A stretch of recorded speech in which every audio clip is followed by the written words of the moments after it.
Well, hello there. It is March 11th. Brain fart there. Tuesday, March 11th. And, well, it's been a pretty crazy and exciting day. And exciting doesn't necessarily mean good things.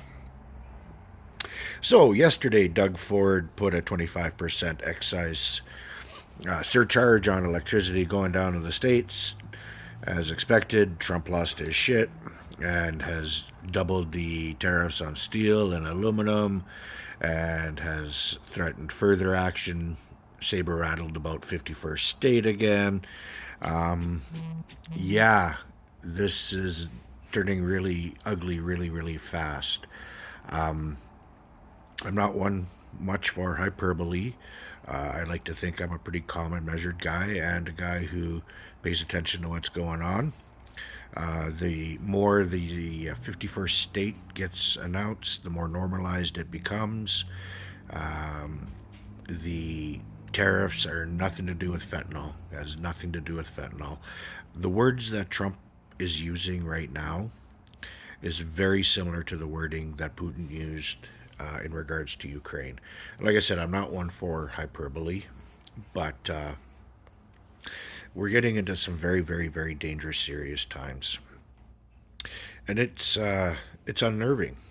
All right, I have a hard time not seeing parallels with Canada and Ukraine and USSA or the USSR, the USA and Russia. I mean, one big difference is I think though the Canadian economy is a lot bigger, a lot stronger. Yeah, I mean, there are some differences, but America is huge economically and militarily. And, like I said, there's a lot of similarities there. On another note, yeah, just found out today, sorry, got distracted by something out there. It's a nice, beautiful day outside and got my patio door open. And anyway, yeah, so today there was a French nuclear powered attack submarine that surfaced in Halifax, Nova Scotia's harbour. Looks like it's the Suffren class. Suffren class does have land attack missiles, anti ship missiles, torpedoes. It's nuclear powered. I would assume it probably has the capability to carry nuclear tipped missiles. Now, I haven't heard anything official yet as to was this a long planned exercise that the French military was going to do. Regardless, is this something new in relation to the whole saber rattling that Trump is doing? Not sure. I'm keeping my eyes and ears open for that. And, when I know more, I'll let you guys know.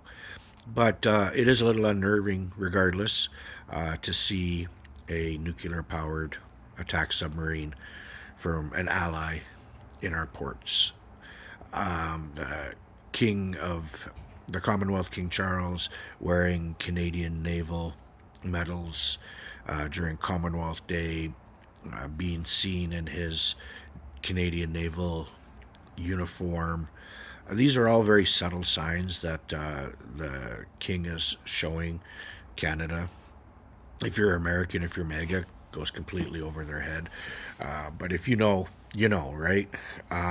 So yeah, I think we're going into a very dangerous time here, and I think Mark Carney is coming into a very tense situation. And I think we need an election as soon as possible. We need a clear, strong government.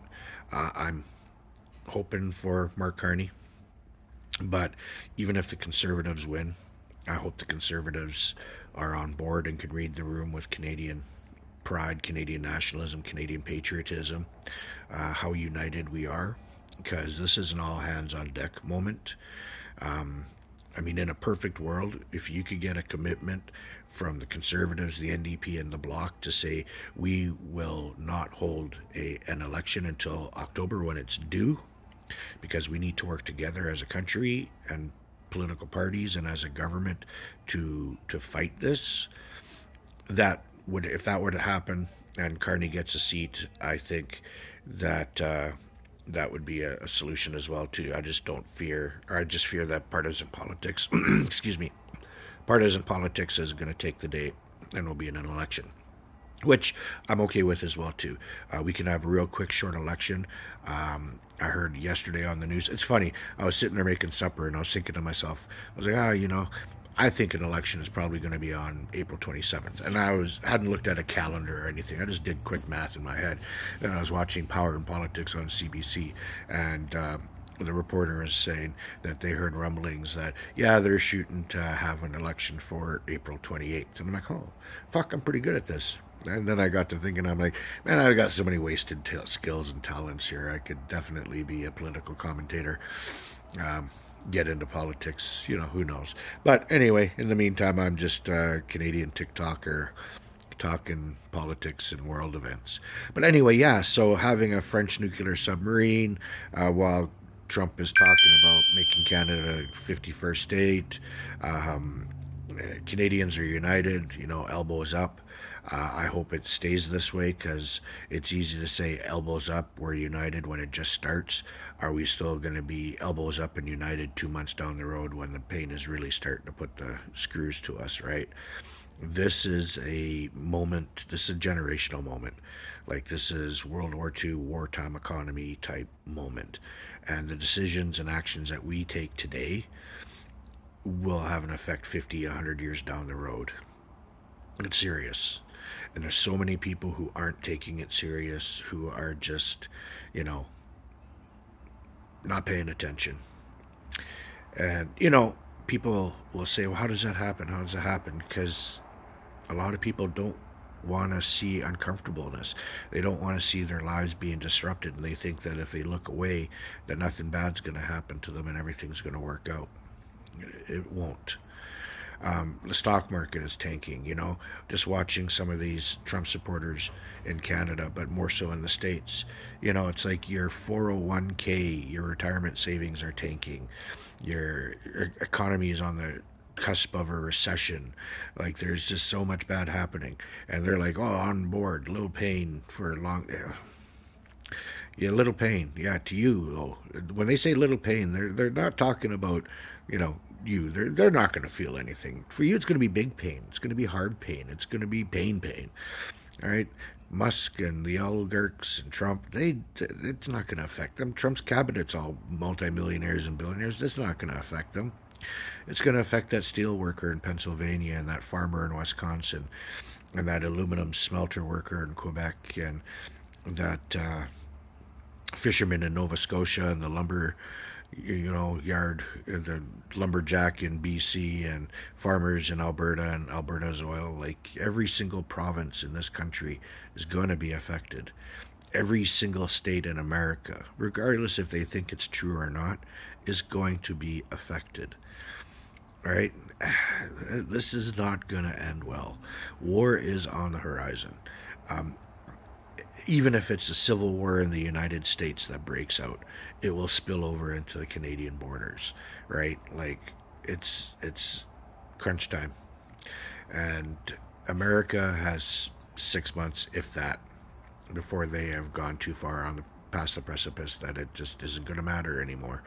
I pray I'm wrong, but I think history might show me that I might be right. Anyway, fight fascism, take care of each other. And if you have people in your lives who are scared or worried, just arm yourselves with knowledge, information. Be smart, be aware, be prepared. And, together we can beat this. I'm going to talk to you guys later.